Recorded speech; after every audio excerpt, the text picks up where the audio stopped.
దమ్ముంటే నాతో పోటీ పడాను శివన్నారాయణకి కావాలని రెచ్చగొడతాడు దక్షిణామూర్తి. అయితే శివన్నారాయణని ఎంత రెచ్చగొట్టినా కూడా పోటీకి ఒప్పుకోడు. అయితే పోటీ పడాల్సిందేనని పట్టుపడతాడు సూరజ్. ఇక ఈ రోజు రాత్రి ప్రసారం కాబోయే ఎపిసోడ్లో ఏమైందంటే, పోటీకి వెళ్లాల్సిందే, వెళ్ళి తీరాల్సిందే. నా మెట్టనింటి పౌరుషం ఏంటో నా ఇంటి మనుషులకు తెలియాలి. మనం ఈ పోటీలో పాల్గొంటాం. ఇది మీకోసం కాదు, నా కోసం నిలబడటమే కాదు, పడగొట్టాలని అంటుంది సుమిత్ర. దాంతో ముసలోడు చెలరైపోతాడు. మనమే గెలుస్తామమ్మా, ఆ గౌరీ ప్రసాద్ ఫోన్ చేసి పోటీ మనం సిద్ధం అని చెప్పు కార్తీక్ అని అంటాడు. ఇక దీపతో కంపెనీ సీఈఓ నువ్వే కాబట్టి ఈ పోటీ బాధ్యత అంతా నీదే అని అంటాడు శివన్నారాయణ. అప్పుడు దీప కార్తీక్ వైపు చూడకుండా సూరజ్ వైపు చూస్తుంది. మనడు ఊ అను అని సైగ చేస్తాడు. ఇక సుమిత్ర దీప దగ్గరికి వచ్చి, ఇక పోటీ కాదు, ఈ ఇంటి కోడలుగా నా ఆత్మగౌరవం, దాన్ని నువ్వు గెలిపించాలి అని అంటుంది. ఇక శివనారాయణ అందుకుని, దక్షిణామూర్తిపై ఓడిపోయానంటే చచ్చిపోయినట్టే లెక్క, పంతాన్ని వీడటం కంటే ప్రాణాలు విడవటమే చాలా చిన్నది, ఈ విషయంలో నేను అంతే అని అంటాడు. దాంతో కార్తీక్, సూరజ్, దీపలు మనం ఖచ్చితంగా గెలుస్తామని ధీమాగా చెప్తారు.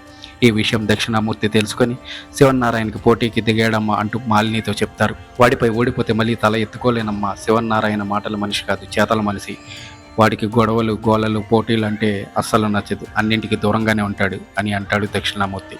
ఎక్కడ మొదలు పెట్టాడో అక్కడే తీసుకుని వస్తాను, మనంతో యుద్ధానికి దిగాడు కదా అని అంటుంది మాలిని. నా భయం నీ గురించేనమ్మా, శివనారాయణ వల్ల నాకంటే నీకే ఎక్కువ నష్టం కలిగింది. నా కూతురు, నా అల్లుడు నా దగ్గర ఉంటే నేనేంటో వాడికి చూపించేవాడిని. నా కూతురే నా బలహీనత, అదే వాడికి బలం. అందుకే నేను అన్నీ వదిలేసి కలవాలని చాలా అడుగులు వాడి ఇంటి వైపు వేశాను.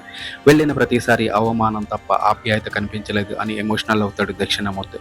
దాంతో మాలిని, బాధపడద్దు మావయ్య, సుమిత్ర మీకు కూతురే కాదు, నా ఆడపడుచు కూడా.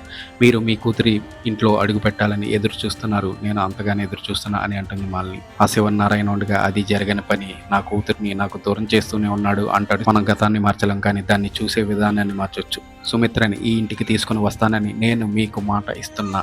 ఇచ్చానంటే ఏం చేసైనా మాటని నిలబెట్టుకుంటా. మనం పోటీలో గెలుస్తున్నాం, సుమిత్రని ఈ ఇంటికి తీసుకువస్తున్నాం, ఇదే జరుగుతుంది అని అంటుంది మాలిని. ఇదే జరగాలని కోరుకుంటున్నానమ్మా అంటాడు దక్షిణామూర్తి. మాలినిపై పూర్తి నమ్మకంతో ఉంటాడు దక్షిణామూర్తి. తన కూతురు తిరిగి వస్తుందని సంబరపడుతుంటాడు.